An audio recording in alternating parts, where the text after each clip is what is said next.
Hi everyone, we're back to read chapter 3 of the Felicity story. Happy Birthday Felicity, book 4, a springtime story, and we have Elizabeth here today for this chapter. Okay, so let's find out. Chapter 3 is called Grandmother's Guitar. Spring kept its promise of beautiful days. Huge white clouds sailed across the glorious blue sky. The apple trees were heavy with pink blossoms, and the air was sweet with their delicious scent. Felicity loved being with Grandfather. Elizabeth did too. She joined them in the garden almost every day before lessons. Grandfather sat in the shade with Posy at his feet. He watched Felicity weed, water, and prune her plants. Elizabeth made miniature landscapes out of the cuttings. She used twigs and stems for trees and moss for grass. Buds and petals were her flowers and leaves were her ferns. One afternoon, Grandfather studied Elizabeth's landscape closely. "What place have you made here?" he asked. "This is a miniature of a real garden, is it not?" "Oh, 'tis my garden at home. I mean in England," answered Elizabeth. Grandfather nodded. "You must miss it, do you?" he asked. "Aye," said Elizabeth. "My family came here to Virginia in the fall. This is my first spring away from England." Felicity sat back on her heels and looked at Elizabeth. She had never heard Elizabeth speak this way before. She had never thought about Elizabeth missing England. Grandfather spoke thoughtfully. "I grew up in England too," he said to Elizabeth. "I too was transplanted to the soil of another country. 'Tis not easy to feel at home in a new place." Elizabeth sighed. "You see, sir, my parents are loyalists," she said, "and some people here have different ideas. They say the colonies should not belong to the king anymore. 'Tis hard to know what to think." "Huh," snorted Grandfather. "All this talk against the king and his governor is stuff and nonsense. 'Tis the ranting of irresponsible scoundrels. The colonies are part of England and will be so forevermore." Felicity looked at Grandfather's stern face. It's a good thing he did not hear Ben and Isaac talking about the governor, she thought. She went back to her digging. Felicity did not want to hear any more disturbing talk about the King of England, but it seemed to follow her like an unwelcome, bothersome fly. That evening after supper, Ben went off to visit a friend. After Ben left, Grandfather frowned. "You had better keep an eye on that young man," Grandfather said to Father. "He is much too interested in the militia. He'll be shirking his duties at the store to sneak off and watch them muster if you don't stop him." "Ben is a good lad," said Father. "I must trust him." "Huh," said Father. "How can you trust someone you know is disloyal to the king?" "I heard Ben say the colonies should be independent. These young patriots talking about rebellion know nothing about trust and loyalty. They have forgotten that loyalty is a promise to honor our old and valuable traditions." "Aye, sir," said Father. "We must honor traditions, but perhaps we must honor new ideas too." "Balderdash," sputtered Grandfather. "New ideas are new nonsense. People are nothing if they are not loyal to their old values and traditions. They are irresponsible." Now," interrupted Mrs. Merriman, "please let us have no arguing and disharmony. I hope there is room in the world for old ideas and new ideas, just as there is room for she looked around the room and smiled when she saw the spinet. just as there is room for old songs and new songs. She sat at the spinet and started to play. Let us sing together. Felicity could see that Grandfather was still cross, but he and Father were gentlemen, so they politely joined in the singing, and soon enough the music soothed and cheered everyone.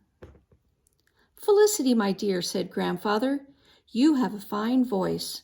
I think perhaps you have your grandmother's gift for music. I have brought something for you. Wait here. He left the room for a short while, and when he came back, Felicity could hardly believe her eyes. Grandfather handed her a guitar, a beautiful, graceful guitar. It was made of the same shiny wood as Annabelle's guitar, but Felicity thought it was much finer. It had a flower carved in the middle, where Annabelle's guitar had only a hole. Felicity hardly dared to touch the guitar. She looked up at Grandfather, asked, Is this for me? Aye, said Grandfather. It belonged to your dear grandmother. You must promise to be very careful with it. He glanced at Father and said firmly, It is old and valuable, and so it is something to be treasured. Indeed, yes, said Mrs. Merriman quickly. We shall keep the guitar in the house, in the parlor, where it will be safe. Felicity cradled the guitar in her arms. She felt as if she had been given something magic, something full of enchanting music waiting to come out, waiting for her to bring it out. She brushed the strings with her fingertips. They were out of tune, and the fine old ribbon tied to the guitar was frayed. But to Felicity, the guitar was perfection. It was a treasure. Thank you, Grandfather, she said. I promise to take good care of the guitar. Someday when I am older, I will play it for you. We'll sing together. Grandfather's eyes were the softest gray. Indeed we shall, my dear, he said. I know you will guard it well and keep it from harm. You are a young lady to be trusted. Later that night, when she was lying in bed, an idea wormed its way into Felicity's thoughts. Now I have a guitar, she realized. I have a guitar that is finer than Annabelle's. How I wish I could show it to her. Felicity quickly reminded herself that Mother had said the guitar must be kept in the parlor so that it would be safe. She was not to take the guitar out of the house. So Felicity tried to push the idea away, but somehow it would not go away. Days passed, and soon it was April 20th, the day before Felicity's birthday. That afternoon, Mother, Nan, William, and Grandfather went to visit old Mr. Fitchett. They left before Felicity went to lessons, and they were not due back until early evening. After Felicity waved goodbye to them, she wandered into the parlor and took the guitar down from the tall bookcase. She plucked the strings. "'Tis too bad the guitar is so out of tune," she thought. She tried to tighten the strings herself, as she had seen Miss Manderly do when she was tuning Annabelle's guitar. But she did not know how the tunes were supposed to sound. Felicity put the guitar back in its place, and she stared up at it. Perhaps, she thought, perhaps Miss Manderly would tune the guitar for me, and perhaps Miss Manderly could teach me a song to play at our party tomorrow. That would be a fine surprise for everyone. Surely Mother and Grandfather would not mind if I took the guitar out of the house for such a good purpose. Indeed, I should think they would be pleased. But in her heart, Felicity knew that Mother and Grandfather would not be pleased if she took the guitar without asking. And in her heart, she knew the real reason she wanted to bring the guitar to Miss Manderly's house. She wanted Annabelle to see it.